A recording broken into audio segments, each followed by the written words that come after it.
الرحيم قل لا أقول لكم عندي خزائن الله ولا أعلم الغيب ولا أقول لكم إني ملك إن أتبع إلا ما يوحى إلي قل هل يستوي الأعمى والبصير أفلا تتفكرون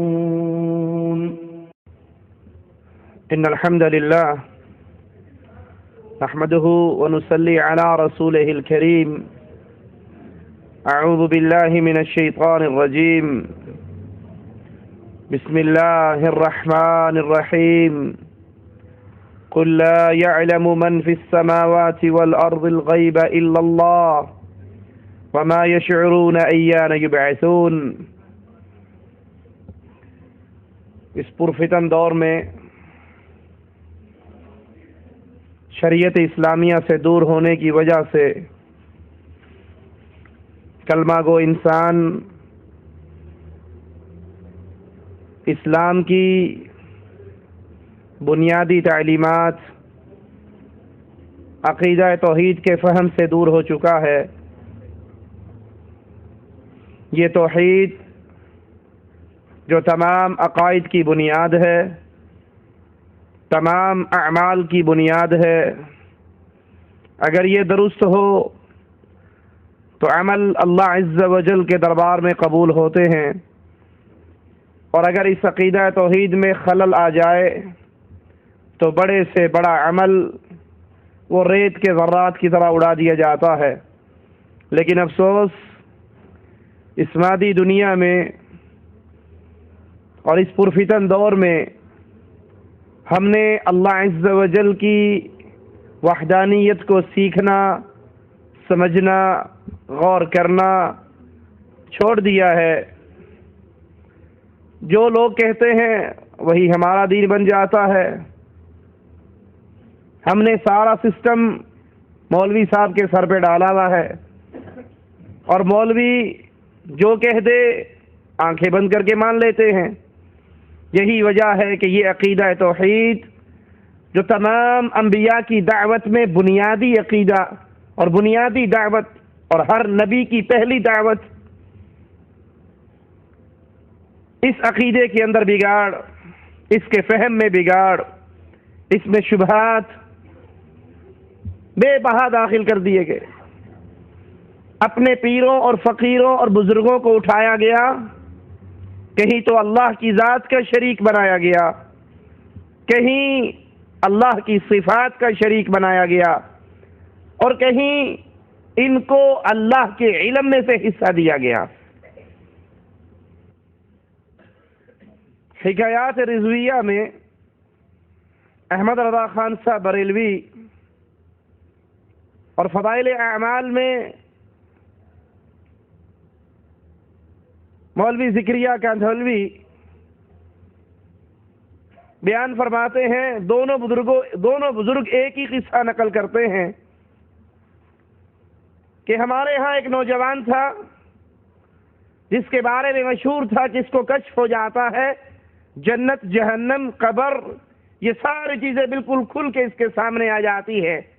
دوسرے معنی میں اس کو علم غیب ہوتا ہے، چھپی ہوئی غیب کی باتوں کو یہ جان جاتا ہے۔ ایک دن بیٹھا روٹی کھا رہا، روٹی کھاتے کھاتے رونے لگ گیا۔ ایک پیر صاحب، شاہ صاحب، حضرت جی بیٹھے ہوئے تھے، کہنے لگے کیوں رو رہے ہو؟ کہا جی میری ماں اس وقت جہنم میں جل رہی ہے اور مجھے نظر آ رہی ہے۔ تو اس پیر صاحب نے 70,000 مرتبہ لا الہ الا اللہ پڑھ کر اپنے لیے سٹاک رکھا ہوا تھا۔ اس نے دل ہی دل میں اس کی ماں کو اصال ثواب کر دیا۔ تو یہ فوراً ہنسنے لگا، تو پوچھا گیا کیوں ہنس رہے ہو؟ کہا چچا میری ماں کو جہنم سے نکال کر اب جنت کی طرف لے جایا جا رہا ہے۔ یہ علم غیب جو خاصہ ہے صرف اللہ عز و جل کا، علم غیب جو اللہ کی صفات میں سے ایک صفت ہے، آج یہ علم غیب پیروں میں بانٹ دیا، فقیروں میں بانٹ دیا، بزرگوں میں بانٹ دیا، باباؤں میں بانٹ دیا۔ حاجی امداد اللہ مہاجر مکی اپنی کتاب شمائم امدادیہ میں لکھتے ہیں کہ غوث اعظم پیر عبد القادر جیلانی بیٹھے ہوئے تھے اور نگاہ بصیرت سے سمندر میں ایک ڈوبتے ہوئے جہاز کو دیکھا اور وہیں سے توجہ باطنی کے ذریعے اس ڈوبتے ہوئے جہاز کو کنارے پہ لگا دیا۔ بھائی یہ سینکڑوں میل دور، دسیوں میل دور یہ سمندر میں ڈوبتا ہوا جہاز اور اس سے سینکڑوں میل دور بیٹھا ہوا انسان، اس کو کیسے علم ہوا؟ اس کو اس کی خبر کیسے ہوئی؟ آئیے قرآن حکیم سے اس اختلافات کی حقیقت، آخری فیصلہ، اٹل بات، اتھینٹک کال اللہ کی کتاب کا سنتے ہیں۔ کیا واقعی پیروں کو غیب ہو جاتا ہے، اولیاء کو غیب ہوتا ہے، مرنے والے باباؤں کو پتہ لگ جاتا ہے میری قبر پہ مرید آیا ہے یا مرید نہیں؟ کون آیا ہے؟ آئیے قرآن حکیم جواب دیتا ہے، قُلْ لَا يَعْلَمُ مَنْ فِي السَّمَاوَاتِ وَالْأَرْضِ الْغَيْبَ إِلَّا اللَّهُ۔ اے محمد صلی اللہ علیہ وسلم اعلان کر دیجئے، لا يعلم من فی السماوات والارض، کوئی نہیں جانتا آسمان اور زمین کی چھپی ہوئی بات کو، الا اللہ، سوائے عرش والے اللہ کے۔ اللہ کے علاوہ غیب کی بات کوئی نہیں جانتا، وہ مخلوق ہو، وہ بزرگ ہو، وہ چھوٹے ہوں یا بڑے۔ آئیے محمد کریم صلی اللہ علیہ وسلم اور بالاتفاق اہل سنت کا عقیدہ، اہل حدیث کا عقیدہ کہ ساری مخلوقات میں سب سے افضل محمد الرسول اللہ صلی اللہ علیہ وسلم۔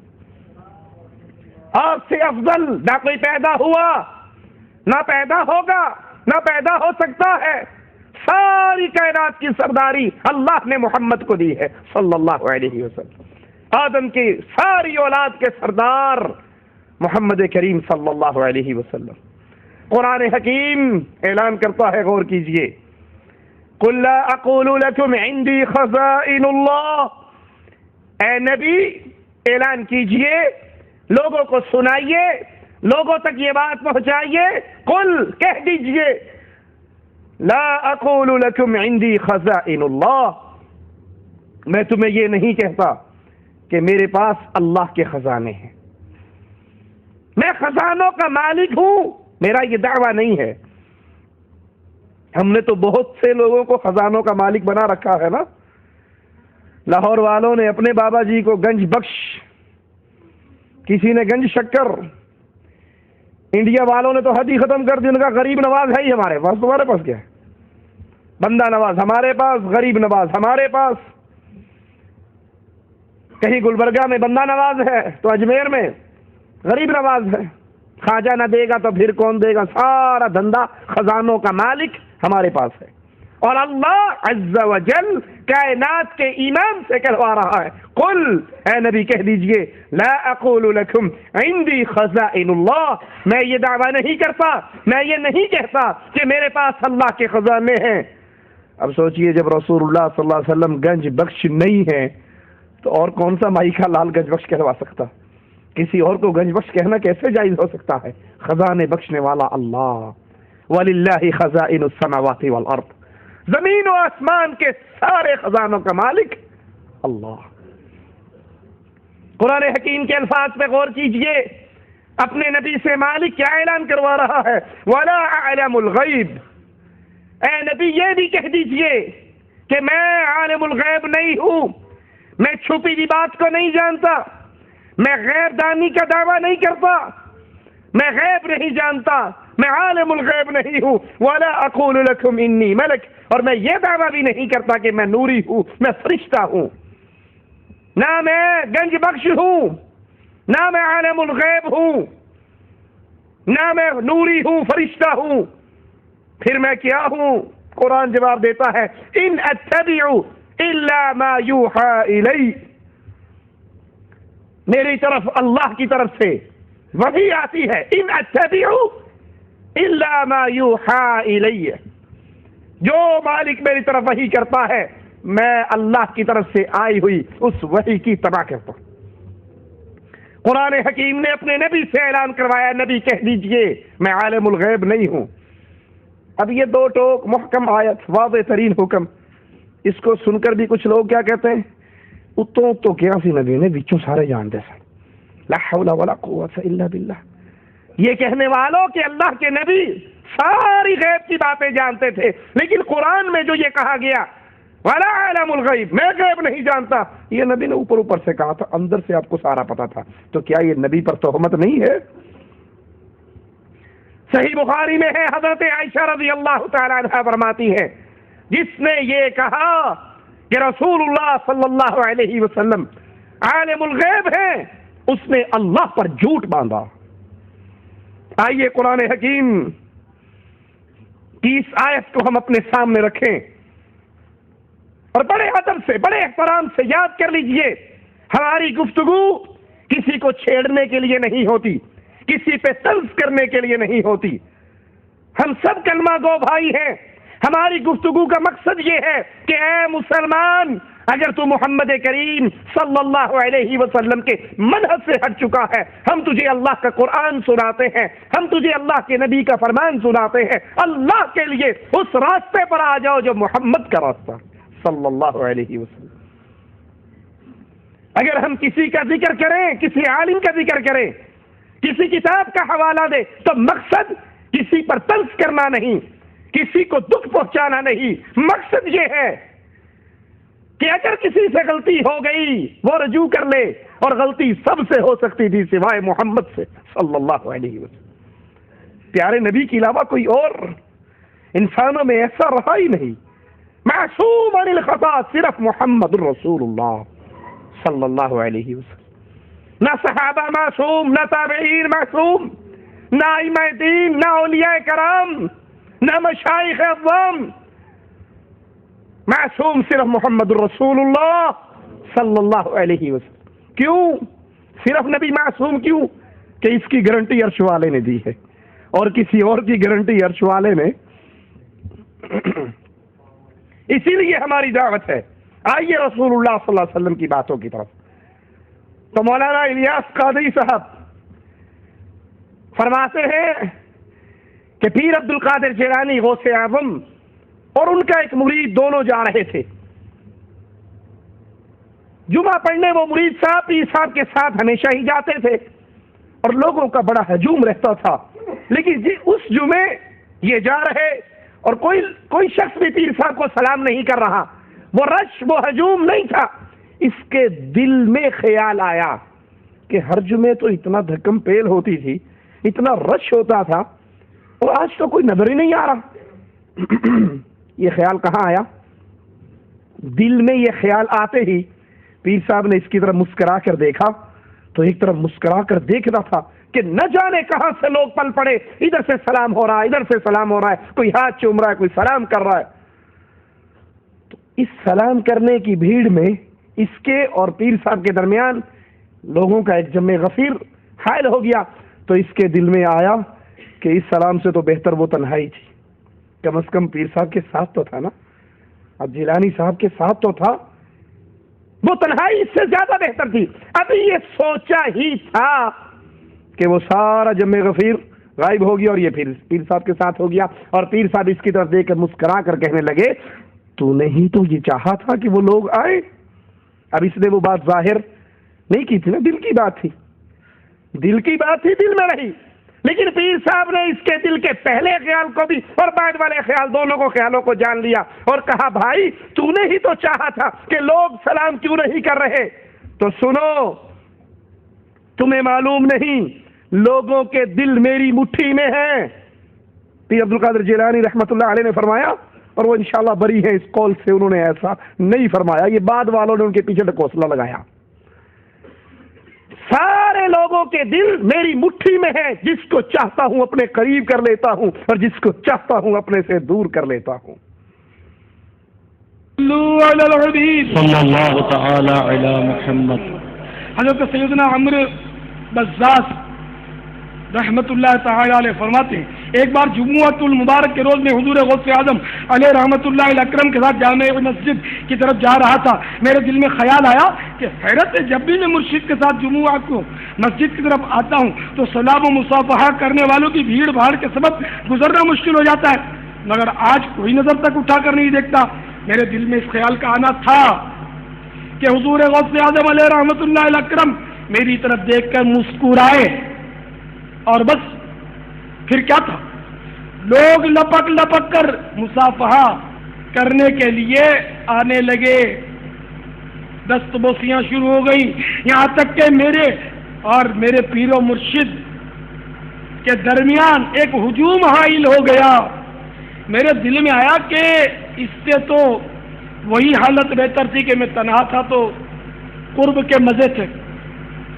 دل میں یہ خیال آتے ہی آپ رحمت اللہ تعالی علیہ نے مجھ سے فرمایا، اے عمر، تم ہی تو ہجوم کے طلبگار تھے، تم جانتے نہیں کہ لوگوں کے دل میری مٹھی میں ہیں، اگر چاہوں تو اپنی طرف مائل کر لوں اور چاہوں تو دور کر دوں۔ قرآن حکیم کی آیات بھی آپ نے سن لی اور مولانا الیاس قادری صاحب کا بیان کردہ یہ واقعہ بھی آپ نے سن لیا۔ اب دونوں میں فیصلہ کیجیے۔ علم غیب، دل کی بات، چھپی ہوئی بات کو اللہ کے علاوہ کوئی نہیں جانتا، اور رسول اللہ صلی اللہ علیہ وسلم فرماتے ہیں، رسول اللہ صلی اللہ علیہ وسلم کا فرمان ہے، اے لوگو، ساری کائنات کے دل اللہ کی دو انگلیوں کے درمیان ہے، جس طرح چاہتا ہے پھیر دیتا ہے۔ اسی لیے اللہ کے پیارے حبیب علیہ الصلوۃ والسلام دعا کیا کرتے تھے، یا مقلب القلوب، اے دلوں کے پھیرنے والے، ثبت قلبی علی دینک، میرے دل کو اپنے دین کی طرف ثابت قدم رکھنا اور اسی طرف پھیرے رکھنا۔ یہاں کہا جا رہا نہیں، ہمارے پیر صاحب دلوں کے راز جانتے ہیں، دل میں آنے والی خواہشات کو جانتے ہیں، زبان پہ نہیں آئی، دل میں ایک وسوسہ آیا، پہلا وسوسہ آیا، لوگ کہا گئے، لوگ فوراً آگے، دوسرا وسوسہ آیا، اتنے لوگ آگے، وہ فوراً غائب ہو گئے، اور پیر صاحب نے کہا لوگوں کے دل میری مٹھی میں ہے، میں لوگوں کی دلوں کو اپنی مٹھی میں قبضہ کر چکا ہوں، جس کو چاہتا جب چاہوں قریب کر لوں اور جب چاہوں دور کر دوں۔ آئیے اللہ کی کتاب کی اس آیت پہ غور کرے، مالک فرماتا ہے، ان اللہ علیم بذات الصدور، دل کے راز، سینوں کی باتیں جاننے والا صرف ایک اللہ ہے۔ دلوں کے راز، سینوں کے راز، سینوں میں آنے والی باتوں کو جاننے والا اللہ عز و جل۔ اور اگر مان لیا جائے کہ پیر عبد القادر جیلانی رحمۃ اللہ علیہ کو اپنے مرید کی دل میں آنے والی خواہش کا پتہ لگ گیا، پیر عبد القادر جیلانی رحمۃ اللہ علیہ جیسے کروڑ بھی ہو جائیں تو محمد کریم صلی اللہ علیہ وسلم کی پاؤں سے اڑنے والی مٹی کے ذرے کے برابر نہیں ہو سکتے۔ اللہ کے نبی کے پاس کچھ لوگ آئے اور کہا ہمیں کچھ قرا دے دو، علماء دے دو، تبلیغ کے لیے ہم اپنے علاقے میں لے جانا چاہتے ہیں۔ اللہ کے حبیب نے 70 قاری روانہ کیے اور انہوں نے جا کے 70 کے شہید کر دیا۔ نبی نے ان کے دل میں آنے والی باتوں کو کیوں نہ پہچانا؟ خیبر کے مارکے میں، خیبر کے موقع پہ ایک یہودیہ زہر والا کھانا لے کر آئی، میرے نبی نے آخری لمحات میں کہا تھا، عائشہ رضی اللہ تعالی عنہا، وہ زہر جو میں نے خیبر میں کھایا تھا آج محمد کی رگوں کو کاٹ رہا ہے صلی اللہ علیہ وسلم۔ اللہ کے حبیب کے سامنے وہ عورت کھانا لے کر آئی، اللہ کے نبی کو اس کے دل میں چھپی ہوئی بات کی خبر نہیں ہوئی۔ اگر ہو جاتی تو زہر والا کھانا، اگر ہو جاتی تو 70 قاریوں کو روانہ نہ کرتے۔ جو شان، جو مقام، جو علم غیب تم اپنے پیر اور بابوں اور بزرگوں کو دے رہے ہو، اللہ کا واسطہ ہے، ذرا محمد کریم صلی اللہ علیہ وسلم کی سیرت کو سامنے رکھ کر اس پہ بھی غور کر لو۔ کیا انبیاء کرام عالم الغیب ہے؟ ہمارے ہر مسئلے کا جواب اللہ کی کتاب اور محمد الرسول اللہ صلی اللہ علیہ وسلم کے فرمان۔ تیسری چیز ہمارے پاس ہے ہی نہیں، تیسری کی دعوت نہیں دیتے اور تیسری کو سینے سے لگایا بھی نہیں۔ اللہ کی کتاب ہے، محمد کریم صلی اللہ علیہ وسلم کا فرمان ہے۔ آئیے قرآن حکیم کیا کہتا ہے۔ آدم علیہ السلام کا قصہ بیان کرتے ہوئے، فوسوس إليه الشيطان قال يا آدم هل أدلك على شجرة الخلد وملك لا يبلى، شیطان نے وسوسہ ڈالا آدم علیہ السلام کے دل میں اور اسے کہا، اے آدم، کیا میں تجھے ایک ایسا درخت نہ دکھاؤں جس کے کھانے سے تو ہمیشہ کے لیے جنت میں رہے گا، وَمُلْكٍ لَا يَبْلَى، اور ایسی بادشاہت جو کبھی پرانی نہیں ہوگی۔ یہ وسوسہ کس نے ڈالا؟ قصہ سنا ہوا ہے نا آدم علیہ السلام کا۔ سوچیے اللہ کے لیے ان دعووں کو سامنے رکھ کے کہ ہمارے بزرگوں کو، ہمارے پیروں کو، ہمارے پیرانے پیر کو غیب کی ساری باتوں کا علم ہوتا ہے۔ میں کسی کو چھیڑنا نہیں چاہتا، لیکن کم از کم اپنے رسول کی لائی ہوئی ہدایت کا راستہ تو دکھانا ہمارا حق ہے۔ ہم آپ کے سامنے دلائل کا انبار لگائیں گے اللہ کی رحمت سے، اور پھر فیصلہ آپ پر چھوڑیں گے۔ سوچئے قرآن کی راہ پہ چلنا ہے یا مولویوں کی باتوں پہ چلنا؟ اگر یہ بات مان لی جائے کہ پیر عبد القادر جیلانی کو علم غیب ہے، یا مولوی زکریا صاحب لکھتے ہیں اپنے کسی بزرگ کے بارے میں کہ ان کو علم غیب تھا نوجوان کے بارے میں، تو اس طرح کی ساری دھرتی بھر جائے، یہ نبیوں کے برابر نہیں ہو سکتے۔ نبی تو نبی ہے۔ آدم علیہ السلام کے پاس آتا ہے شیطان، وسوسہ ڈالتا ہے اور ان سے وہ کام کروا جاتا ہے جس سے اللہ نے منع کیا تھا۔ اگر انبیاء کو علم غیب ہے تو کیا کہو گے؟ آدم علیہ السلام نے جان بوجھ کے کھایا؟ سوچیے اللہ کے لیے۔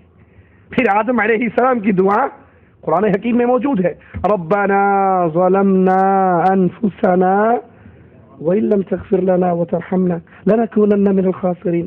جو ہی وہ درخت کھایا، مالک نے جنت کے لبادے چھین لیے، درختوں کے پتے توڑ کے اپنے جسم کو چھپایا، اور پھر کہا اے اللہ ہم نے ظلم کیا اپنی جان پہ۔ یہ جملہ ہے آدم علیہ السلام کا، ہم نے ظلم کیا اپنی جان پہ۔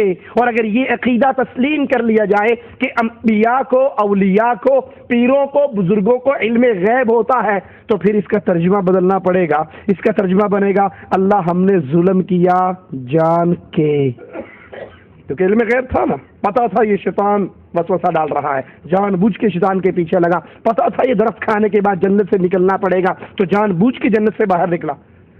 آئیے قرآن حکیم کے ایک اور مقام پہ غور کرتے ہیں، سورۃ ہود ہے، آیت نمبر 45 ہے، وَنَادَى نُوحٌ رَبَّهُ فَقَالَ رَبِّ إِنَّ ابْنِي مِنْ أَهْلِي وَإِنَّ وَعْدَكَ الْحَقُّ۔ نوح علیہ السلام جب عذاب آ گیا، قوم گھیرے میں آ گئی، اب اپنے اللہ کو پکار رہے ہیں، اے اللہ ان غرق ہونے والوں میں میرا بیٹا بھی ہے۔ إِنَّ ابْنِي مِنْ أَهْلِي، یہ میرے اہل و عیال میں سے، یہ میرا لطفہ، یہ میرا بیٹا، یہ میرا بچہ۔ وَإِنَّ وَعْدَكَ الْحَقُّ، اے اللہ تیرا وعدہ بڑا سچا ہے، وَأَنْتَ أَحْكَمُ الْحَاكِمِينَ، تو بہترین فیصلہ کرنے والوں میں سے، بہترین حکم نافذ کرنے والوں میں سے، سب سے بہتر حکم تیرا، سب سے بہتر فیصلے تیرے۔ قَالَ يَا نُوحُ علیہ السلام، ذرا غور کیجیے قرآن حکیم کی آیات پہ۔ اب مالک کہہ رہا ہے اے نوح انہ لیس من اہلک، تو کہتا ہے یہ بیٹا میرا ہے، اور میں کہتا ہوں یہ بیٹا تیرے اہل میں سے۔ انہ لیس من اہلک انہ عمل غیر صالح، اے نوح یہ تیرے اہل و عیال میں سے نہیں ہے، کیونکہ اس کے اعمال گندے تھے، یہ عقیدہ توحید کو تسلیم نہیں کرتا تھا، یہ غیر صالح عمل کیا کرتا تھا۔ فلا تسألنی ما لیس لک بہ علم، اے نوح جس بات کا تجھے علم نہ ہو اس کا سوال مجھ سے نہ کیا کر۔ اگر مان لیا جائے اولیاء و انبیاء کو علم غیب، تو بتائیے قرآن حکیم کی آیات کا ترجمہ کیا کریں گے؟ مالک کہہ رہا ہے اے نوح مجھ سے اس بات کا سوال نہ کیا کر جس کا تجھے علم نہ ہو۔ ثابت ہوا کہ انبیاء کو علم غیب، اور پھر نوح علیہ السلام فوراً ابھی اللہ عز و جل کیا فرماتا ہے، انی اعوذک ان تکون من الجاہلین، میں تجھے روک رہا ہوں اس کام سے، نصیحت کرتا ہوں کہ ایسی چیزوں کے بارے میں سوال کر کے کہیں تو اپنا ٹھکانہ جاہلوں میں نہ کر لے۔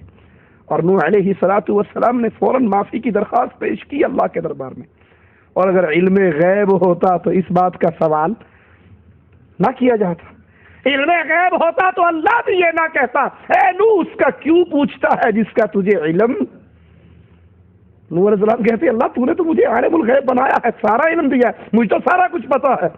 قال ربی انی اعوذ بک ان اسألک ما لیس لی به علم. اے اللہ میں تیری پناہ چاہتا ہوں، تیری پناہ میں آتا ہوں کہ میں تجھ سے اس بات کا سوال کروں جس کا علم تو نے مجھے نہیں دیا.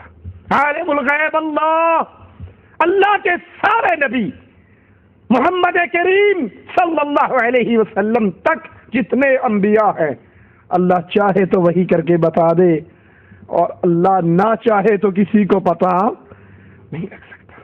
اللہ چاہے نبیوں کو خبر دے دے اور اللہ نہ خبر دے تو ان کو خبر نہیں ہوا کرتی. اسی صورت ہود کا ایک اور مقام آیت نمبر 69 ہے، ذرا غور کیجئے. وَلَقَدْ جَاءَتْ رُسُلُنَا إِبْرَاهِيمَ بِالْبُشْرَى قَالُوا سَلَامًا. اللہ کے فرشتے انسانی شکل میں ابراہیم علیہ السلام کے پاس آئے اور انہیں سلام کہا. قال سلام، ابراہیم علیہ السلام نے بھی ان کے سلام کا جواب دیا. فما لبث ان جاء بعجل حنیذ. تھوڑی ہی دیر گزری، کچھ وقت، اور فوراً ابراہیم علیہ السلام ایک بھونا ہوا بچڑا لا کر ان کے سامنے رکھ دیتے ہیں. میزبانی کا سامان کر رہا ہے اور مہمان ان کا حال کیا ہے؟ فَلَمَّا رَأَى أَيْدِيَهُمْ لَا تَصِلُ إِلَيْهِ نَكِرَهُمْ وَأَوْجَسَ مِنْهُمْ خِيفَةً. دیکھا ہم نے گوشت بھنا ہوا رکھ دیا ہے اور مہمانوں کے ہاتھ ہی آگے نہیں ہو رہے. اس دور کے مہمان اچھے ہوا کرتے تھے. کیا مطلب؟ اگر کسی سے دشمنی ہوتی تو اس کے گھر سے کھانا نہیں کھاتے تھے. تاریخ کے بعض قصوں میں یہاں تک آتا ہے چور چوری کر کے سارا سامان باندھ لیتا، اور رسول اللہ صلی اللہ علیہ وسلم جب آسمانوں پر تشریف لے گئے تو جبرائیل سے بار بار پوچھتے. آپ ایک نہر سے گزرے، وہاں آپ نے ایک آدمی کو دیکھا، پوچھا یہ کون ہے. آپ نے بچوں کو دیکھا، پوچھا یہ کون ہے. آپ نے ایک بوڑھے بزرگ کو دیکھا، پوچھا یہ کون ہے. اگر نبی عالم الغیب تھے تو پوچھ کیوں رہے تھے؟ اگر نبی عالم الغیب تھے تو پوچھ کیوں رہے تھے؟ بخاری مسلم میں ہے، رسول اللہ صلی اللہ علیہ وسلم نے فرمایا میں نے خواب میں دیکھا ایک آدمی بیت اللہ کا طواف کر رہا. میں نے پوچھا یہ کون بزرگ ہے؟ فرشتوں نے کہا یہ عیسیٰ ابن مریم ہے. فرشتے بھی وہابی تھے میرا خیال ہے. انہوں نے کیوں جواب دیا کہ عیسیٰ ابن مریم؟ ان کو کہنا چاہیے تھا اللہ کے نبی آپ کو تو علم غیب ہے، آپ ہم سے پوچھ رہے ہیں. آپ نے کہا میں نے ایک اور آدمی کو بیت اللہ کا طواف کرتے ہوئے دیکھا. میں نے پوچھا یہ کون ہے؟ مجھے جواب دیا گیا یہ دجال ہے. حضرت عائشہ فرماتی ہیں، بخاری و مسلم کی حدیث ہے، جو شخص تم میں سے یہ 3 باتیں کہے وہ جھوٹا انسان ہے. حضرت عائشہ رضی اللہ تعالی عنہ، مومنوں کی ماں عائشہ، نبی کی گھر والی عائشہ، تم میں سے جو آدمی یہ 3 باتیں کرے، حضرت عائشہ کا اعلان، وہ آدمی جھوٹ بولتا ہے، جھوٹا ہے. پہلی بات کہ اللہ کے رسول صلی اللہ علیہ وسلم نے شب معراج اپنے رب کو دیکھا. جس نے یہ کہا کہ اللہ کے رسول نے شب معراج اپنے رب کو دیکھا تھا، یہ کہنے والا جھوٹ بولتا ہے. ہمارے ہاں معراج کے قصے سنانے والے کتنے مزے لے لے کر سناتے ہیں. ثم دنا فتدلى فكان قاب قوسين او ادنى، اور قریب ہوئے اور قریب ہوئے اور قریب ہوئے، اتنے قریب ہوئے جتنی 2 کمانوں کا فاصلہ رہ جاتا ہے. 2 کمانوں کا فاصلہ. ایک دنا کی کمان تھی، وہ جو ادھر سے آ رہا تھا، ایک اس کی کمان تھی. ایک فتدلى جو ادھر سے آ رہا تھا بلانے والا، ایک جانے والے کی کمان تھی، ایک بلانے والے کی کمان تھی.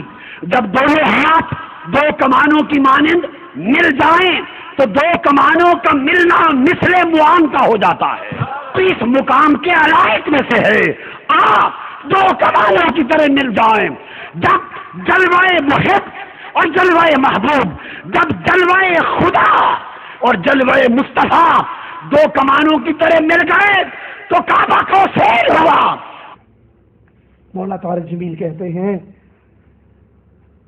کہ یہاں اللہ نے اپنے حبیب کو اپنے سامنے بٹھایا، نور کے 70,000 پردوں کو ہٹا دیا اور پھر کہا حبیبی ادنو منی، اے میرے حبیب اور قریب ہو، اے میرے حبیب اور قریب ہو، اے میرے حبیب اور قریب ہو. اللہ اور رسول کے درمیان بس کوئی فاصلہ رہا ہی نہیں. اور جب سامنے خرچ یا حبیبی اذن منی، میرے حبیب قریب آؤ، آپ قریب ہوئے، یا حبیبی اذن منی، میرے حبیب اور قریب آؤ. پھر تیسری مرتبہ یا حبیبی، اے میرے حبیب اذن منی، میرے قریب آؤ. عرش کے اوپر کے پردے جو 70,000 بھی چاک ہو گئے اور اللہ اپنے سامنے 3 مرتبہ قریب کر کے یہ خطاب فرما رہے، تو کتنی پرواز ہوگی اس نبی کی بھائی. اور حضرت عائشہ کیا کہہ رہی ہیں؟ جو یہ کہے، ساتھ ساتھ بٹھانے کی بات تو دور ہے، جو یہ کہے کہ اللہ کے حبیب نے اپنے اللہ کو دیکھا، یہ کہنے والا جھوٹا انسان ہے. اور جو یہ کہے کہ اللہ کے رسول آنے والے کل کی کوئی بات جانتے تھے، آنے والے کل کی کوئی بات، غیب کی بات، جو یہ دعویٰ کرے رسول اللہ صلی اللہ علیہ وسلم کو ما کان وما یکون کا علم تھا، جو آنے والے کل کی باتیں جانتے تھے، جو یہ دعویٰ کرے مومنوں کی ماں عائشہ رضی اللہ تعالی عنہا فرماتی ہیں یہ کہنے والا جھوٹ بولتا ہے. اور جو یہ کہے کہ نبی کریم صلی اللہ علیہ وسلم نے دین کی تبلیغ کرتے ہوئے کچھ باتوں کو چھپا لیا، کچھ باتوں کو چھپا لیا، مولا علی کی ولایت نہیں بتائی، چھپا لیا، جو یہ کہتا ہے وہ بھی رسول اللہ صلی اللہ علیہ وسلم پر جھوٹ بولتا ہے.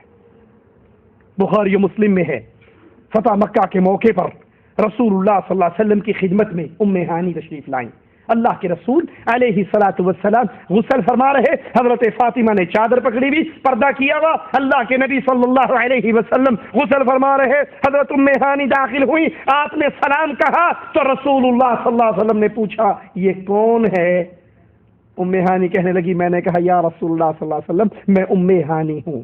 عالم الغیب کو یہ پوچھنے کی ضرورت نہیں ہوتی کہ یہ کون ہے، جس کو پتا ہو وہ کیوں پوچھا کرتا ہے یہ کون ہے. نبی کے پوچھنے پر ام ہانی نے کہا اے اللہ کے نبی صلی اللہ علیہ وسلم میں ام ہانی ہوں. بخاری و مسلم میں ہے، ایک سفر میں حضرت عائشہ رضی اللہ تعالی عنہا کا ہار گم گیا، رسول علیہ الصلوۃ والسلام اور لوگ ٹھہر گئے.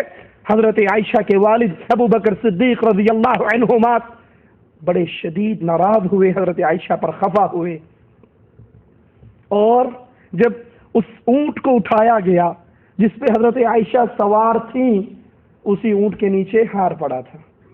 ڈھونڈنے والے رسول اللہ صلی اللہ علیہ وسلم، آپ کے صحابہ ابو بکر صدیق رضی اللہ عنہ وارضا حضرت عائشہ پہ ناراض ہو رہے کہ تو نے ہار کو سنبھال کر کیوں نہیں رکھا، تیرے گم کرنے کی وجہ سے قافلے کو تاخیر ہو رہی ہے.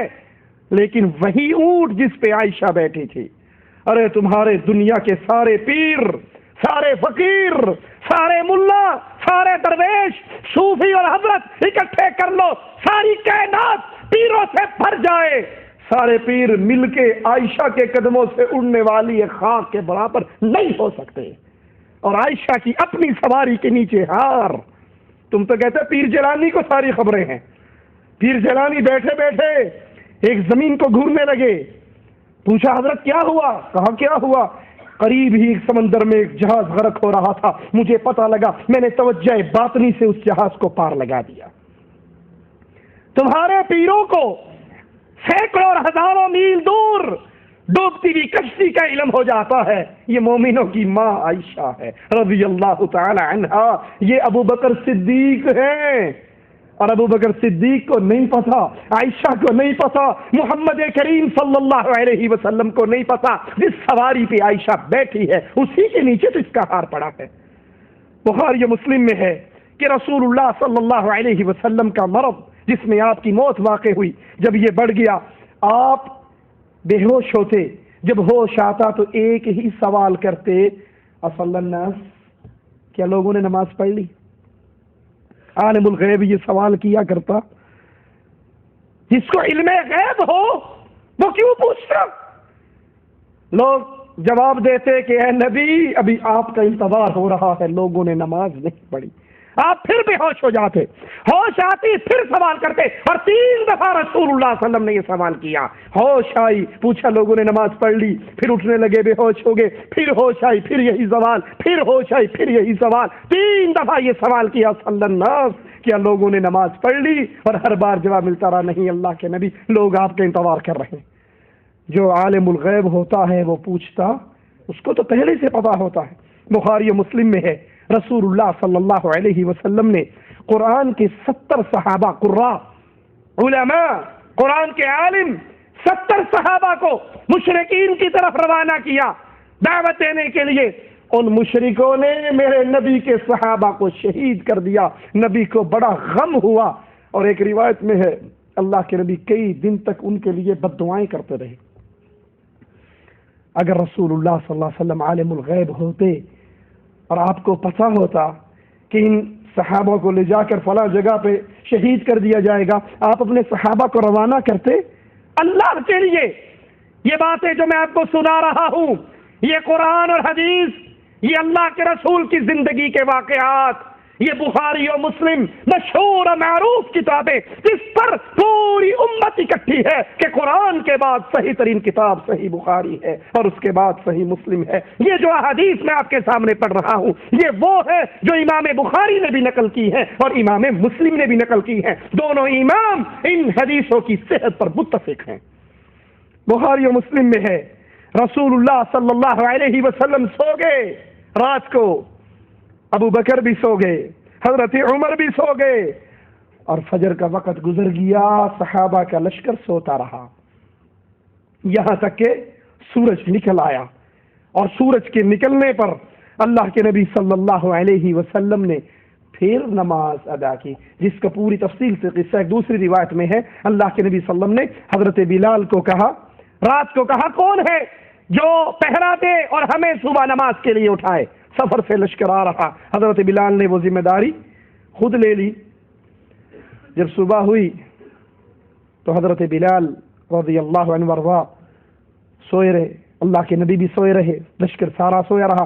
سب سے پہلے رسول اللہ صلی اللہ علیہ وسلم اٹھے، اور حدیث کے لفظ ہیں کہ سورج پوری طرح نکل آیا، اس کی کرنیں آپ کے چہرے پر پڑی اور آپ اٹھے۔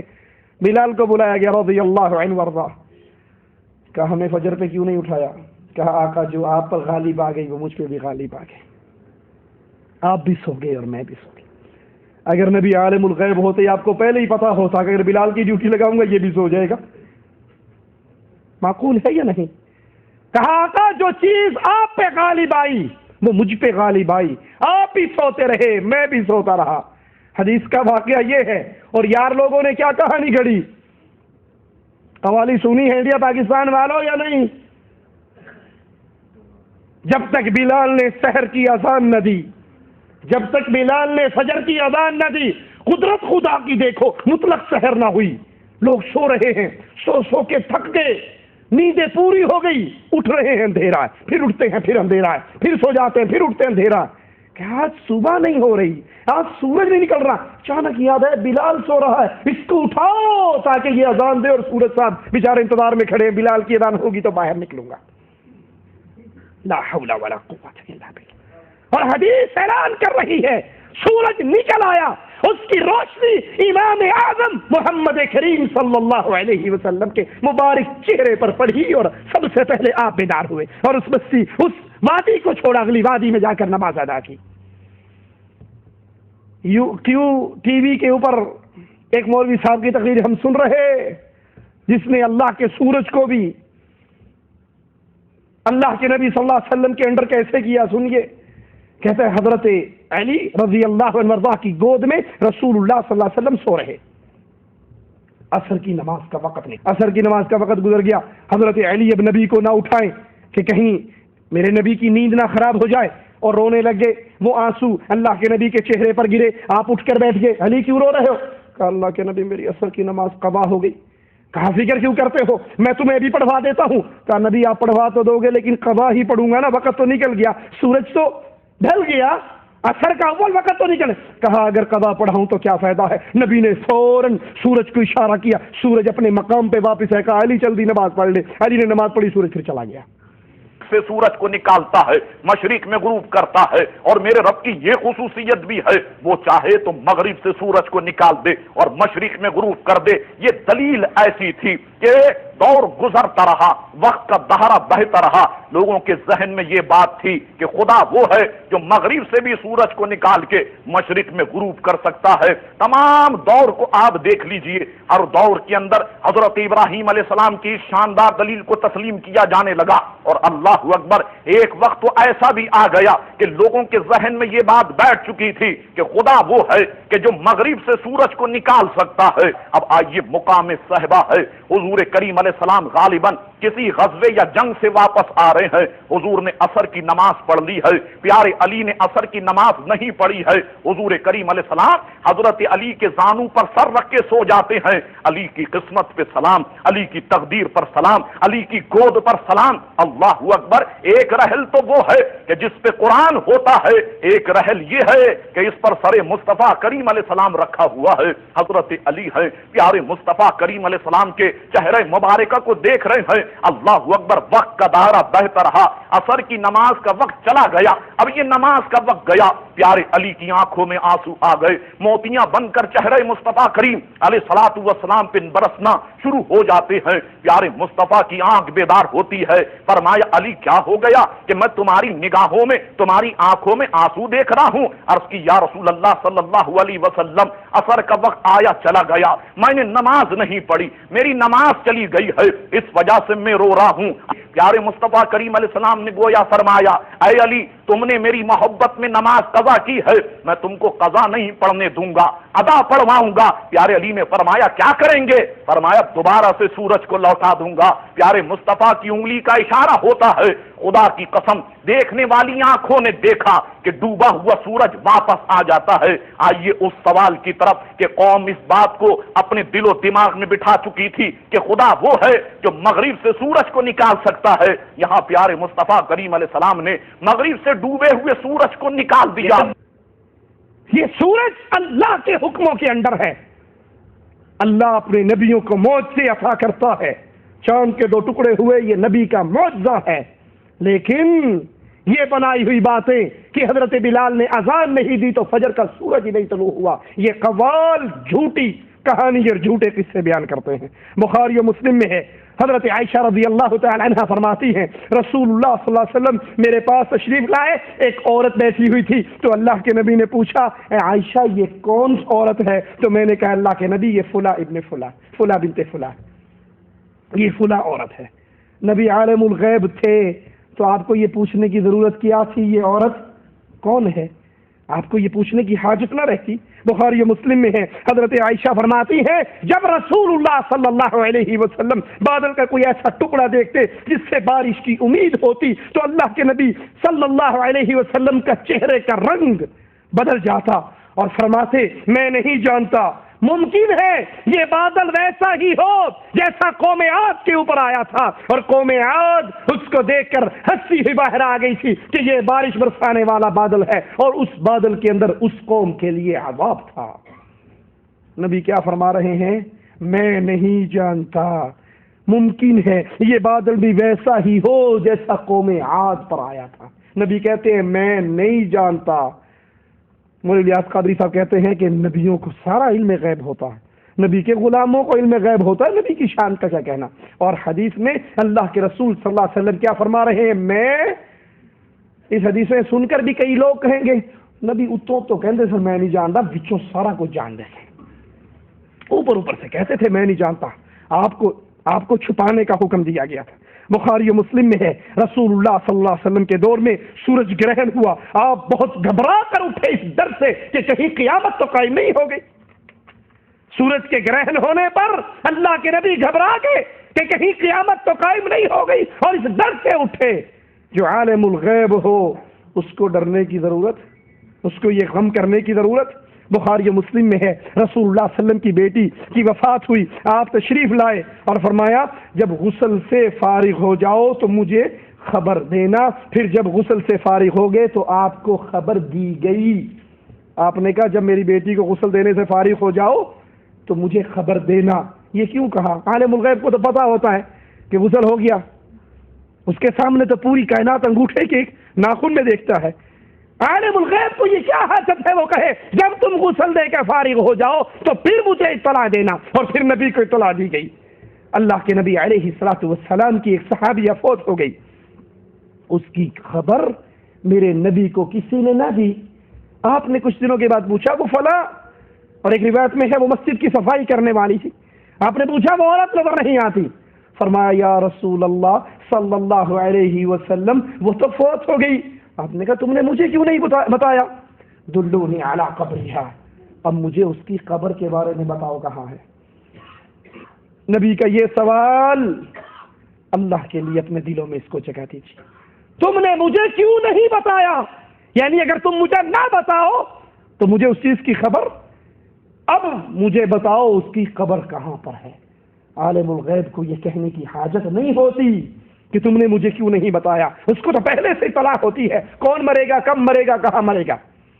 جیسے یا حسین کرنے والوں کی کتاب میں لکھا ہے، اصول کافی میں یہ روایت موجود ہے کہ ہمارے ائمہ یعلمون متى یموتون ولا یموتون الا باختیارہم. ہمارے اماموں کو پتہ ہوتا ہے غیب کی ساری باتوں کا، اور انہیں یہ بھی پتہ ہوتا ہے کہ کب مرنا ہے، اور وہ جب بھی مرتے ہیں اپنے اختیار سے مرتے ہیں، اپنے اختیار کے بغیر نہیں مرتے. اور دوسری کتاب میں لکھا ہے ما من امام الا مات مقتولا او مسموما. ہمارے جتنے امام ہیں یا تو ان کو ظلم کی حالت میں شہید کیا گیا ہے یا ان کو زہر دے کر مارا گیا ہے. میں کہتا ہوں عقل کے اندھو، دعویٰ کرتے ہوئے کچھ تو غور کیا کرو. ایک طرف تم نے دعویٰ کیا کہ ہمارا امام جب مرتا ہے اپنی مرضی سے مرتا ہے، اور دوسری طرف تم کہتے ہو کہ ہمارا امام جب بھی مرا ہے اس کو زہر دے کر مارا گیا. اس کا مطلب ہے امام صاحب کو پتا ہوتا تھا اس کھانے میں زہر ہے یا اس پانی میں زہر ہے، وہ جان بوجھ کے کھا پی لیتے تھے. اس کا مطلب ہے سارے خودکشی مر کر کے مرے نا. جو جان بوجھ کے زہر کھا کر مرے وہ تو خودکشی کر کے مرا ہے. اگر تم یہ کہو کہ رسول اللہ صلی اللہ علیہ وسلم کو علم غیب ہے تو پھر آپ نے کیوں کہا کہ وہ بی بی مری تھی، تم نے مجھے اس کی خبر کیوں نہیں دی تھی، اور اب مجھے خبر دو. دلونی علی قبرہا، اس کی قبر کہاں ہے؟ بخاری و مسلم میں ہے. حضرت ابو ذر فرماتے ہیں میں نے دیکھا رسول اللہ صلی اللہ علیہ وسلم رات کو اکیلے جا رہے، میں بھی اللہ کے نبی صلی اللہ علیہ وسلم کے پیچھے چلنے لگا، اور اس کے بعد اللہ کے نبی رکے اور مڑ کر دیکھا، پوچھا کون میرے پیچھے آ رہا ہے؟ ابو ذر نے کہا یا رسول اللہ صلی اللہ علیہ وسلم میں ابو ذر آپ کے پیچھے آ رہا.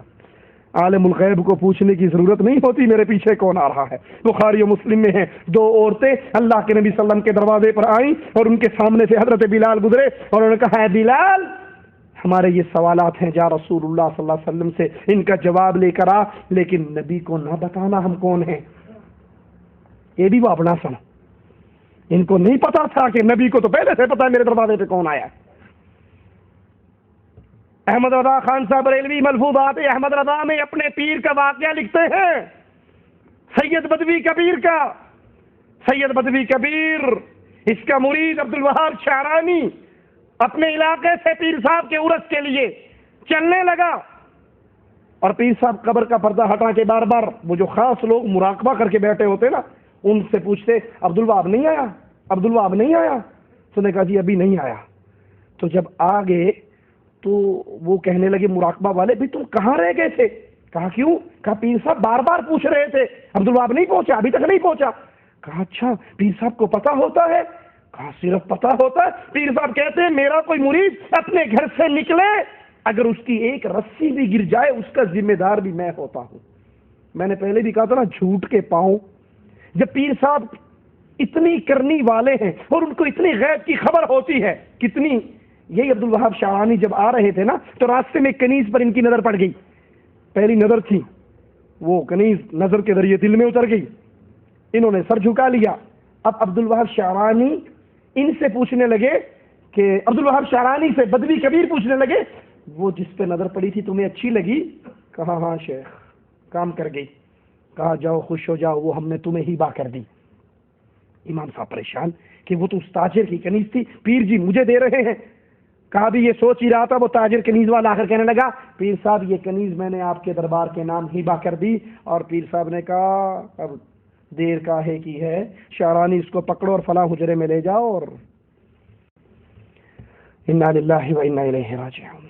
جھوٹ کے پاؤں نہیں ہوتے نا. اس پورے قصے میں جھوٹ کہاں آپ کو ملے گا؟ جھوٹ ملے گا کہ ایک طرف تو پیر صاحب کے مریدوں نے دعویٰ کیا کہ جب مرید نکلتا ہے اس مرید کی رسی بھی گر جائے تو پیر صاحب اس کے ذمہ دار ہیں، ان کو پتا ہوتا ہے رسی گر گئی. اور دوسری طرف کیا پوچھ رہے ہیں؟ عبدالوہاب نہیں آیا، عبدالوہاب نہیں آیا. اگر وہ عالم الغیب تھا تو اسے پوچھنے کی حاجت کیا تھی کہ نہیں آیا؟ اسے تو پتا ہوگا نا 10 کلومیٹر رہ گیا، 5 رہ گیا، فلاں جگہ پہ پانی پینے کھڑا ہو گیا، فلاں جگہ. جس کو رسی گرنے کی خبر ہوتی ہے اس کو یہ نہیں پتا کتنی دیر رہ گئی اس کے پہنچنے میں. اللہ کے نبی صلی اللہ علیہ وسلم مڑے، پوچھا کون ہے میرے پیچھے آنے والا؟ کہا اللہ کے نبی میں ابو ذر ہوں. جو عالم الغیب ہوتا ہے اسے پوچھنے کی حاجت نہیں ہوتی. رسول اللہ صلی اللہ علیہ وسلم کے پاس یہ 2 عورتیں آئیں، بلال کو دے کر کہا جاؤ سوال پوچھو. اللہ کے نبی صلی اللہ علیہ وسلم کے پاس بلال پہنچے. آقا 2 عورتیں باہر کھڑی سوال کر رہی ہیں. آپ نے پوچھا ہے بلال یہ 2 عورتیں کون ہیں؟ کہا اللہ کے نبی زینب نام کی ہیں. آپ نے پوچھا کون سی زینب؟ اپنے پیروں کے متعلق دعویٰ کرتے ہو کہ ہمارے پیر کو اپنی قبر پہ آئے ہوئے مرید اور مریدنی کی خبر ہوتی ہے. گھوڑے پہ آیا ہے یا اونٹ پہ آیا ہے یا کھوتی پہ آیا ہے یہ بھی پتا ہوتا ہے. اپنے پاس سے نہیں کہہ رہا. فضائل عام کے اندر مولانا ذکریہ صاحب لکھتے ہیں کہ جماعت ایک سخی کی قبر کی زیارت کے لیے گئی اونٹ پہ بیٹھ کر. جب سو گئے رات کو قبر والا خواب میں آیا اونٹ والے کے. بڑا چالاک تھا، اس کو سارا پتا تھا کس کا اونٹ ہے. کسی اور کے خواب میں نہیں آیا، اونٹ والے کے نہیں آیا. کوئی مسٹیک نہیں ہوئی اس سے. کہنے لگا تم میری قبر پہ آئے ہو، خالی پیٹ چلے جاؤ تو بری بات ہے. یہ اونٹ مجھے دے دو، میرا اصیل اونٹ گھر میں کھڑا ہے، اس کے بدلے وہ لے لو. خواب ہی خواب کے اندر سودا طے ہو گیا.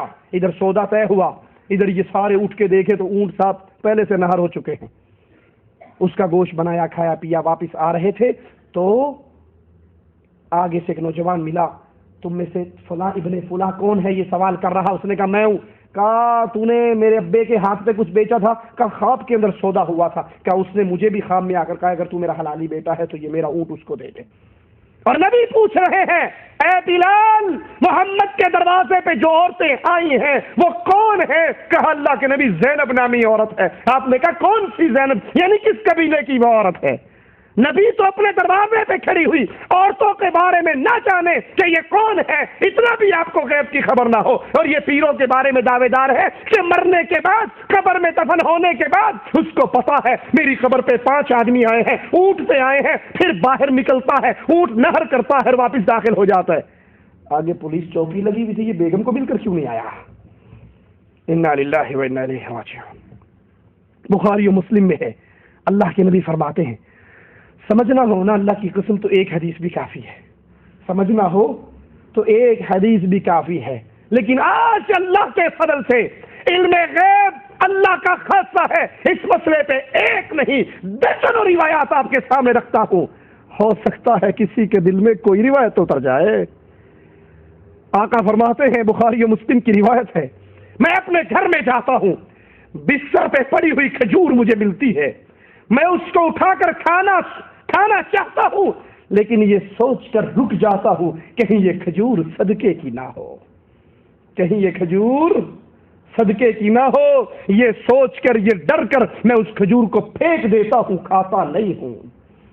یہاں تو پیروں کو علم غیب ہے، پیروں کو پتا ہے، مریدوں کو پتا ہے، بابوں کو پتا ہے، بزرگوں کو پتا ہے، سارے غیب دان ہیں. اور ادھر رسول اللہ ہے صلی اللہ علیہ وسلم کہتے ہیں کھجور کو اٹھاتا ہوں، کھانا چاہتا ہوں، لیکن یہ ڈر جاتا ہوں کہیں یہ صدقے کی کھجور نہ ہو، میں اس کھجور کو پھینک دیتا ہوں، استعمال نہیں کرتا. بخاری و مسلم میں ہے رسول اللہ صلی اللہ علیہ وسلم کی خدمت میں کوئی چیز کھانے کے لیے لائی جاتی تو اللہ کے نبی پوچھتے یہ تحفہ ہے یا یہ صدقہ ہے. نبی کیا کرتے؟ نبی پوچھتے یہ تحفہ ہے یا صدقہ ہے. اگر کوئی کہتا اللہ کے نبی یہ صدقہ ہے تو آپ اپنا ہاتھ روک لیتے، اور اگر کوئی کہتا کہ یہ تحفہ ہے تو آپ وہ چیز کھا لیتے. ایک شخص کے مسلمان ہونے کا قصہ آتا ہے جس نے آپ کے سامنے پہلے صدقے کی چیز رکھی، آپ نے نہیں کھائی. اس نے کہا نشانی ہماری سابقہ کتاب میں جو تھی پوری ہو گئی. اس نے پھر ہدیہ دیا، آپ نے وہ کھا لیا، کہا دوسری نشانی بھی پوری ہو گئی. اللہ کے نبی پوچھتے یہ آنے والی چیز صدقے کی ہے یا یہ آنے والی چیز تحفے کی ہے؟ اور اگر تحفہ ہوتا تو کھاتے، صدقہ ہوتا تو اللہ کے نبی نہ کھاتے. جس کو عالم الغیب کہا جائے وہ ایک کھجور اٹھا کر نہیں پوچھا کرتا، نہیں ڈرا کرتا یہ صدقے کی ہے یا نہیں، وہ سوال نہیں کیا کرتا یہ تحفہ ہے یا صدقہ ہے۔ بخاری و مسلم کی یہ روایت سنیے، اللہ کے نبی فرماتے ہیں مجھے لیلۃ القدر کی شب قدر دکھائی گئی اور پھر میرے ذہن سے اس کو مٹا دیا گیا، مجھے بھلا دی گئی۔ میں عالم الغیب اگر ہوتا، اللہ کے نبی عالم الغیب ہوتے تو اپنے صحابہ سے کیوں کہتے شب قدر کو رمضان کی آخری عشرے کی طاق راتوں میں تلاش کرو؟ آپ عالم الغیب ہوتے بتا دیتے، نہیں، فرمایا مجھے بتائی گئی، مجھے دکھائی گئی شب قدر اور پھر بھلا دی گئی۔ بخاری و مسلم میں ہے اللہ کے رسول صلی اللہ علیہ وسلم حج کے موقع پر مکہ میں حضرت عائشہ کے گھر تشریف لاتے ہیں، ان کے ہاں آتے ہیں تو حضرت عائشہ رو رہی ہوتی ہیں۔ آپ پوچھتے ہیں عائشہ کیوں رو رہی ہو؟ اور جو یہ پوچھے کیوں رو رہی ہو، اس کا مطلب اس کو رونے کا سبب علم نہیں ہے، وہ عالم الغیب نہیں ہے۔ کیوں رو رہی ہو؟ تو کہنے لگی اب میرا عمرہ تو ہو گیا۔ آپ نے پوچھا کیا ہوا؟ کہا میں نماز پڑھنے کے قابل نہیں رہی، کہ یعنی میرا حیض کا وقت آ گیا ہے۔ اللہ کے نبی صلی اللہ علیہ وسلم مجھ سے پوچھ رہے ہیں اے عائشہ رضی اللہ تعالی عنہا تم کیوں رو رہی ہو؟ اور وہ رونے کا سبب بیان کرتی ہیں جو نبی کو اس کی خبر نہیں تھی۔ اور عالم الغیب کے سامنے ہر چیز واضح ہوتی ہے، وہ صرف ایک اللہ کی ذات ہے۔ بخاری و مسلم میں ہے رسول اللہ صلی اللہ علیہ وسلم نے فرمایا حج کے موقع پر صحابہ کرام سے کہ تم بھی حلال ہو جاؤ، اور اگر وہ بات مجھے پہلے سے معلوم ہوتی جو بعد میں معلوم ہوئی۔ بخاری و مسلم کی روایت، جاؤ سناؤ پیروں اور فقیروں، باپوں اور بزرگوں کو، حضرت اور کرنی دھرنی کے دعوے داروں کو جو ہر کسی کو عالم الغیب بنائے پھرتے ہیں۔ یہ بخاری و مسلم کی حدیث ہے۔ اللہ کے نبی حج کے موقع پر اعلان کر رہے ہیں اے میرے صحابہ تم قربانی کرو حلال ہو، تم بال کٹواؤ حلال ہو جاؤ، عمرے کے احرام کو بدل دو، ختم کر دو عمرہ، اور پھر نئے سرے سے حج کی نیت کر کے 8 تاریخ کو حج کا احرام باندھنا۔ جو قربانی ساتھ نہیں لے کر آئے، قران کا حج کرنے کے لیے آئے لیکن میقات سے قربانی نہیں لے کر آئے، وہ اپنا عمرہ پورا کرے، بال کٹوا دیں اور اپنے حج کو تمتع کے اندر تبدیل کر دیں۔ کہا وہ بات مجھے پہلے سے معلوم ہوتی جو بعد میں معلوم ہوئی تو میں قربانی کا جانور ساتھ نہ لاتا۔ وہ بات جو مجھے پہلے معلوم نہیں تھی بعد میں معلوم ہوئی۔ عالم الغیب اس طرح کی بات کیا کرتے۔ اللہ عالم الغیب ہے جس کو ساری باتوں کا، ساری چھپی ہوئی باتوں کا علم ہے، اس کے سامنے کوئی چیز چھپی ہوئی نہیں ہے۔ وہ کالی سیاہ چیوٹی، کالی رات کالے پہاڑ کی جڑ میں چلتی ہے تو مالک اپنے عرش پہ ہوتے ہوئے اس کو وہاں پہ دیکھتا بھی ہے، اس کا رزق پہنچاتا بھی ہے۔ رسول اللہ صلی اللہ علیہ وسلم نے عبد الرحمن بن عوف پر کچھ زردی سا رنگ نشان دیکھا تو پوچھا عبد الرحمن یہ کیا ہے؟ یہ کیسا نشان ہے؟ جیسے عورتیں خوشبو استعمال کرتی ہیں نا، زعفران کی خوشبو یا کوئی اور، اس طرح کا پیلا رنگ ان کے کپڑوں پہ دیکھا، پوچھا یہ کیا ہے؟ تو عبد الرحمن ابن عوف رضی اللہ عنہ وارضاہ فرمانے لگے یا رسول اللہ صلی اللہ علیہ وسلم میں نکاح کر چکا ہوں۔ آپ نے فرمایا تو نے ولیمہ کیا ہے؟ کہا نہیں۔ کہا پھر ولیمہ بھی کر، بھلے ایک بکری ہی ذبح کر دے۔ جو عالم الغیب ہوتا ہے اس کو تو پتا ہوتا ہے نا میرے صحابی نے نکاح کیا ہے، اس سے پوچھنے کی کیا حاجت اور کیا ضرورت ہوتی ہے؟ اللہ ہمیں ہدایت پر چلائے۔ اللہ رسول اللہ صلی اللہ علیہ وسلم میں حالت حیض میں ہوں، صحیح مسلم میں ہے، حضرت عائشہ فرماتی ہے جبرائیل نے وعدہ کیا ایک وقت فلاں وقت پہ آؤں گا، اللہ کے نبی کے ہاتھ میں لکڑی، آپ بیٹھے ہوئے انتظار کر رہے اور وہ وقت آ گیا، جبرائیل نہیں آئے، اللہ کے نبی نے لکڑی پھینک دی اور کہا نہ تو اللہ اپنے وعدے کے خلاف کرتا ہے، نہ اللہ کے فرشتے، اللہ کے ایلچی وعدے کے خلاف کرتے ہیں۔ پھر آپ نے ادھر ادھر دیکھا، ایک کتے کا بچہ آپ کو اپنی چارپائی تخت کے نیچے بیٹھا ہوا نظر آیا۔ آپ نے پوچھا اے عائشہ رضی اللہ تعالی عنہا یہ اس جگہ کب آیا ہے؟ یہ اس جگہ کب آیا ہے؟ ان کے ملنگوں کو علم غیب ہے، ان کے بے نمازوں کو علم غیب ہے، ان کے ننگوں کو علم غیب ہے، عزتوں کے ڈاکوؤں کو علم غیب ہے، اور یہ مومنوں کی ماں عائشہ ہے جس کے بارے میں نبی سے جب پوچھا گیا سب سے زیادہ مخلوق میں پیار کس سے کرتے ہو، کہا اپنی بیوی عائشہ سے کرتا ہوں رضی اللہ تعالی عنہ۔ یہ عائشہ مومنوں کی ماں عائشہ، عظیم ترین کائنات کی عورت عائشہ رضی اللہ تعالی عنہ فرماتی ہے اللہ کی قسم اے نبی مجھے نہیں پتا یہ کب آیا۔ تمہاری رابعہ بصری کو بھی علم غیب ہے، عدی کلندری کو بھی علم غیب ہے، اور یہاں مومنوں کی ماں عائشہ فرما رہی ہے مجھے نہیں پتا یہ کب آیا۔ تو اس کو حکم دیا نبی نے باہر نکالنے کا، باہر نکال دیا گیا۔ اسی وقت جبرائیل آ گئے۔ ذرا حدیث کو غور سے سننا، یہ حدیث کئی عقیدوں کا آپریشن کرے گی۔ جبرائیل آ گئے، نبی نے پوچھا تو اپنے وعدے پر نہیں آیا؟ کہا اللہ کے نبی یہ جو کتا آپ کے گھر میں تھا اس نے مجھے روک رکھا تھا، ہم اس گھر میں نہیں جاتے جہاں کتا یا تصویر ہو۔ یہ کتا کہاں کا تھا؟ بولو، کتا کہاں کا تھا؟ مدینے کا کتا۔ جہاں مدینے کے کتے ہوں وہاں رحمت کے فرشتے، اور جہاں غوث پاک کے کتے ہوں۔ یہ کتا کس کا بنایا ہوا؟ جی یہ کتا اللہ کا بنایا ہوا ہے۔ جہاں اللہ کے بنائے ہوئے کتے ہوں وہاں فرشتے، اور جہاں مولوی خود اپنے آپ کو کتا بنا دے، میں کتا ہوں۔ یہ احمد رضا خان صاحب بریلوی ہدایت کے بخشش صفحہ 60 پر کہتے ہیں تیرا یہاں اے کون پوچھتا ہے اے رضا، تجھ جیسے ہزار کتے پھرتے ہیں۔ وہ کہتے میں بھی کتا ہوں۔ الیاس قادری صاحب کہتے ہیں کہ میں تو غوث پاک کے کتوں کا بھی کتا ہوں، صرف کتا نہیں کتوں کا بھی کتا ہوں۔ تو کیا نعوذ باللہ یہ انٹرنیٹ جو ہے کیا یہ سائنس میرے غوث پاک سے بڑھ گیا؟ نعوذ باللہ من ذالک۔ اب دیکھو اس وقت میں ہاتھ ہلا رہا ہوں، الحمدللہ میرے ان عیسائی بھائیوں کو جو دنیا میں مجھے سن رہے اور ان کی خوشیاں حاصل کر رہا ہوں، تو کیا میں غوث پاک سے بڑھ گیا؟ نہیں، میں تو غوث پاک کے قدموں کی خاک کا بھی غلام ہوں، خاک کی بھی خاک ہوں، ان کے کتوں کا کتا ہوں، جو کوئی ملا ان کے صدقے۔ یہ دعوت اسلامی ہے ان کے غلاموں کا۔ نانوتوی قاسم نانوتوی صاحب فرماتے ہیں اپنے قصیدے میں ہو میرا شمار سگانے مدینہ میں، مروں تو مجھے کھائیں مدینے کے مور و مال۔ میرا شمار کن میں ہو؟ سگانے مدینہ۔ یہ فارسی کا لفظ ہے، سگ کا مطلب کیا ہے؟ کتا۔ میرا مدینے، اللہ نے ان کو انسان بنایا بہترین شکل و صورت کی قدر نہیں، اسی انسان بنتے راضی نہیں جو کتا بن جاندہ چنگا سی۔ ہو میرا شمار مدینے کے کتوں میں۔ پاکستان سیالکوٹ کا ایک پیر ہے، پیر شیخ امین، وہ کہتا ہے میں کتا ہوں آقا کا، اور کتوں کا کام بھونکنا ہوتا ہے، سارے مل کے بھونکو۔ پیر امین بھی بھونکتا ہے، باقی مجمع بھی بھونکتا ہے، ہو ہو ہو ہو، لا حول ولا قوت الا باللہ۔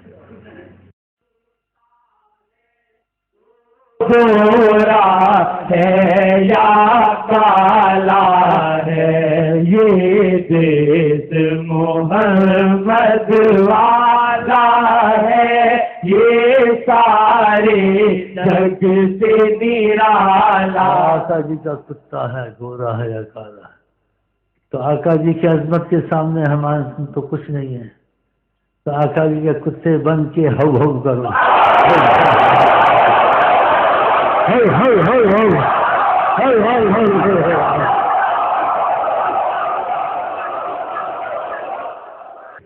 اللہ کہتا ہے میں نے انسان بنایا، بہترین بنایا، اچھی شکل و صورت دی۔ لقد خلقنا الانسان فی احسن تقویم۔ اے انسانوں، یہ قسمیں کھا کھا کر اللہ تمہاری بہترین شکل و صورت کی باتیں کرتا ہے، تمہاری اچھی تخلیق کی باتیں کرتا ہے، لیکن یہ کتوں سے پیار کرنے والے، وہ اتنا سا کتا تھا، کتے کا بچہ چھوٹا سا جو نبی کی چارپائی کے نیچے تھا، اور جب اتنے بڑے بڑے مولوی کہیں کہ ہم کتے ہیں، لا حول ولا قوت الا باللہ، میں نے ایسی کتے سب کے اندر میں بھی کتا۔ یہ نظر والا کتا شہر بغداد میں جہاں بیٹھتا 30-40 کتے اس کی مجلس میں ادب کے ساتھ بیٹھ جاتے۔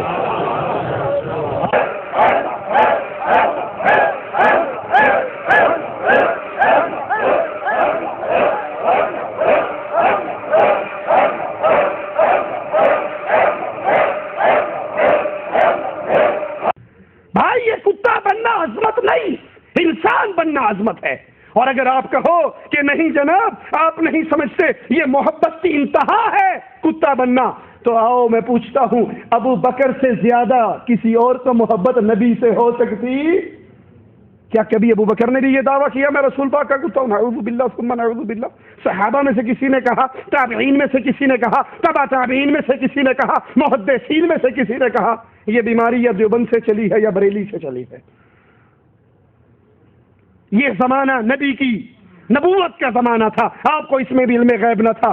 آئیے وفات کے بعد 3 زمانے ہم نے بیان کی. پہلا زمانہ نبوت سے پہلے نبی کو علم غیب نہ تھا، نبی بننے کے بعد نبی کو علم غیب نہ تھا. اب زندگی ختم ہوگی، نبی فوت ہو گئے، کیا مرنے کے بعد میں نبی کو علم غیب تھا. صحیح بخاری میں ہے ایک عورت آئی اللہ کے نبی کے پاس کچھ مانگنے کے لیے، سوال کرنے کے لیے. آپ نے فرمایا پھر آنا، یعنی اب کچھ نہیں ہے پھر دوبارہ آنا. اس عورت نے کہا اے اللہ کے نبی اگر میں آؤں اور آپ مجھے نہ ملیں، آپ فوت ہو چکے ہوں، میں کس کے پاس جاؤں؟ اس عورت کے ایمان پہ قربان جاؤں، نبی کی صحابیہ کا ایمان. میں آؤں اور آپ مجھے نہ ملے. نبی عالم الغیب ہوتے تو کہتے نہیں جب تو دوبارہ آئے گی میں اس وقت ہوں گا. میں آؤں آپ نہ ہو تو کہاں جاؤں؟ تو رسول اللہ صلی اللہ علیہ وسلم نے کیا کہا؟ میں موجود نہ ہوا تو ابو بکر کے پاس جانا. میں موجود نہ ہوا تو کہاں جانا؟ ابو بکر. میں آؤں اور آپ فوت ہو چکے ہو. لوگ کہتے ہیں جو یہ کہ نبی فوت ہو گئے بڑا گستاخ ہے، اور یہ نبی کی صحابیہ کہہ رہی میں آؤں اور آپ وفات پا چکے ہو تو کس کے پاس جاؤں؟ تو اللہ کے نبی نے فرمایا ابو بکر کے پاس جانا. یہ نہیں کہ میری قبر پہ آ کے سوال کرنا اور میں عالم الغیب ہوں، قبر میں پڑے ہوئے مجھے سارا پتا ہوتا ہے کون آیا ہے کیا مانگ رہا ہے. میں قبر کے اندر سے تجھے روٹی عطا کر دوں گا، کھانا عطا کر دوں گا اور سامان عطا کر دوں گا.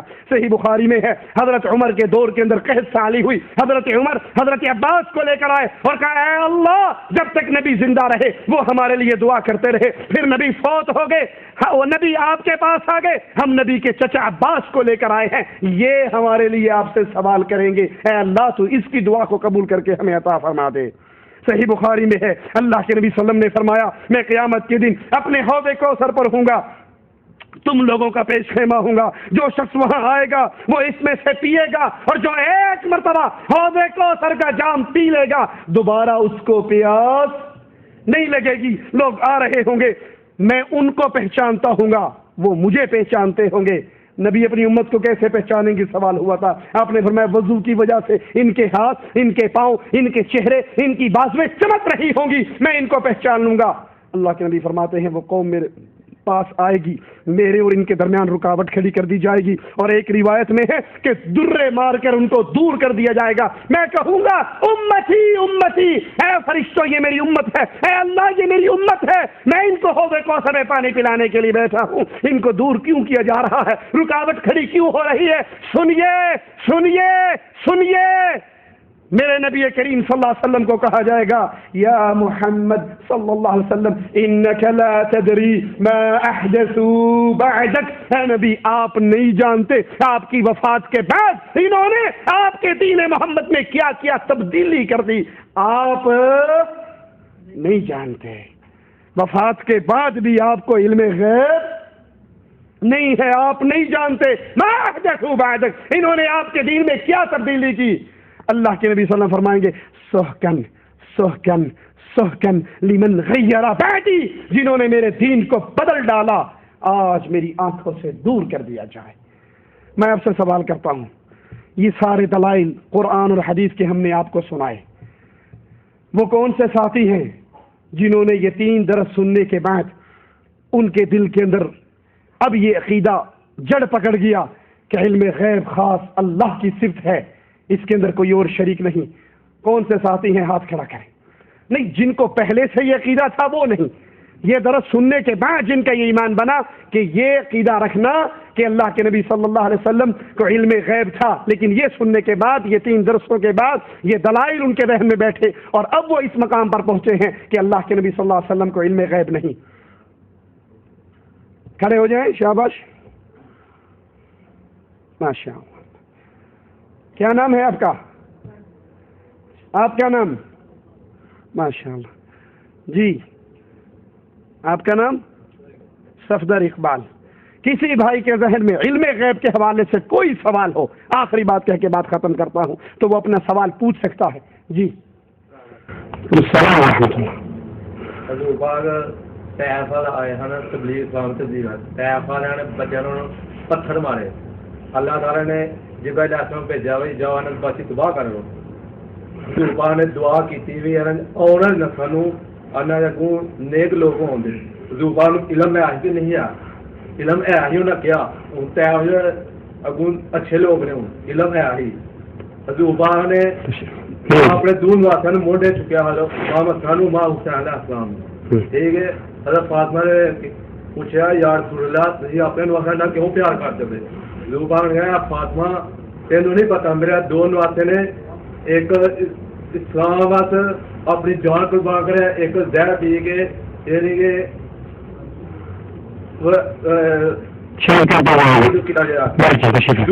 بعد میدان کربلا واقعہ کنی دیر بعد آیا. سنیں میں سنا، چلو بیٹھو پیارے بھائی، سن لو، آپ کی میں نے سنی نا، میری بھی سن لیں، تشریف رکھیں. بھائی کہتے ہیں کہ رسول اللہ صلی اللہ علیہ وسلم طائف کے میدان میں گئے اور وہاں کفار نے آپ پر پتھر برسائے. پتھر برسانے کے بعد پھر اللہ نے جبرائیل علیہ السلام کو بھیجا ان بستیوں کو تباہ کرنے کے لیے، اور آپ نے کہا ان کو تباہ نہ کرو، مجھے اللہ سے امید ہے کہ یہ نہ صحیح ان کی آل اولاد ضرور میرا کلمہ پڑے گی. تو نبی کو علم غیب تھا تبھی تو آپ نے کہا. بڑا پیارا سوال ہے، اب ذرا غور کیجئے. اللہ کے نبی صلی اللہ علیہ وسلم مکے سے نکل کے طائف گئے تبلیغ کرنے کے لیے. کیوں؟ کیونکہ آپ مکے والوں سے نا امید ہو چکے تھے کہ کتنے عرصے سے ان کو تبلیغ کر رہا ہوں، یہ لوگ مسلمان نہیں ہوتے، ہو سکتا ہے کہ طائف والے کلمہ پڑھ لیں. آپ طائف والے سرداروں کے پاس گئے، ان کے سامنے قولوا لا الہ الا اللہ کی دعوت رکھی، اور دعوت رکھنے کے بعد پھر اللہ کے نبی صلی اللہ علیہ وسلم نے دو آپشن حدیث میں آتا ہے ان کے سامنے رکھے. پہلی بات کہ تم میری اس دعوت کو قبول کر لو، تملک العرب والعجم، عرب و عجم کے مالک بن جاؤ گے، اور اگر تم میری اس دعوت کو قبول نہیں کرتے تو میری اس دعوت کے راز کو چھپائے رکھنا، میری اس بات کو لیک آؤٹ نہ کرنا، چھپائے رکھنا. تم نہیں مانتے نہ مانو، میں واپس لوٹ جاؤں گا، اور میری اس بات کو چھپائے رکھنا. ان کفار نے نہ تو اللہ کے نبی صلی اللہ علیہ وسلم کی بات کو مانا اور نہ آپ کے راز کو چھپایا، بلکہ اوباش گنڈوں کو آپ کے پیچھے لگایا. انہوں نے پتھر مارے اور یہاں تک کہ اللہ کے نبی صلی اللہ علیہ وسلم گر گئے. جب آپ کو ہوش آئی، خون آپ کا نکلا ہوا، آپ کے پاس جبرائیل پہنچ چکے اور کہہ رہے ہیں اے اللہ کے نبی، یہ پہاڑوں کا فرشتہ ہے، اگر اجازت دو ان دو پہاڑوں کو اٹھائیں اور طائف والوں کو مسل کے رکھتے. رسول اللہ صلی اللہ علیہ وسلم نے فرمایا نہیں، مجھے امید ہے، یہ نہ صحیح انہوں نے تو پتھر مارے ہیں، یہ نہ صحیح مجھے اللہ پر امید ہے کہ ان کی آنے والی نسلیں ضرور کلمہ پڑھیں گی. آپ کو علم غیب نہیں، آپ نے اللہ پر امید کر کے یہ بات کہی. اگر علم غیب ہوتا تو مکہ چھوڑ کے طائف آتے ہی کیوں؟ یہاں تو پتھر پڑے. آپ آئے تھے اس لیے کہ لوگوں کو اسلام کی طرف قائل کریں گے، اور انہوں نے جوابی طور پہ پتھر مارے. رہا وہ واقعہ کہ اللہ کے نبی صلی اللہ علیہ وسلم کی ایک کندھے پہ حضرت حسن تھے اور ایک پہ حسین تھے. تو پہلی بات یہ کسی صحیح حدیث کے اندر موجود نہیں ہے. کسی صحیح حدیث میں ہمیں حدیث لا کے دے دیجئے کہ بخاری میں ہے، مسلم میں ہے، ابو داؤد میں ہے، ترمذی میں ہے، کسی ایک حدیث میں ہمیں حوالہ دے دیجئے، ہم ماننے کے لیے تیار. نمبر دو حضرت حسین کے کربلا کے واقعے کو پیش کرتے ہیں کہ اللہ کے نبی تو پہلے ہی کہہ دیا تھا کہ یہ وہاں پر مارے جائیں گے. حضرت حسین خود جب کربلا میں پہنچے تو دیکھا کوفی تلواریں لے کے سامنے کھڑے ہیں. تو حضرت حسین نے کہا، جس کو شیخ مفید نے اپنی کتاب الارشاد کے اندر نقل کیا ہے کہ مجھے تم نے بلایا تھا، اگر تم میرا ساتھ دینے کے لیے تیار نہیں تو میں واپس مدینے چلا جاتا ہوں. اگر امام صاحب کو علم غیب ہوتا تو وہاں کیوں کہتے مجھے تم نے بلایا تھا، میری مدد نہیں کرتے تو مجھے واپس جانے دو. دوسری شرط پیش کی، مجھے کفار کی سرحدوں پہ جانے دو. تیسری شرط، مجھے یزید کے پاس جانے دو. اگر حضرت حسین کو علم غیب ہوتا تو مکے سے چلتے ہی کیوں، وہاں جا کر واپسی کی بات کیوں؟ علم غیب صرف اللہ کا خاصہ ہے. اللہ سے دعا ہے اللہ ہمیں حق کہنے، سننے، عمل کرنے کی توفیق عطا فرمائے. اقول قولی ھذا واستغفر اللہ لی ولکم ولسائر المسلمین.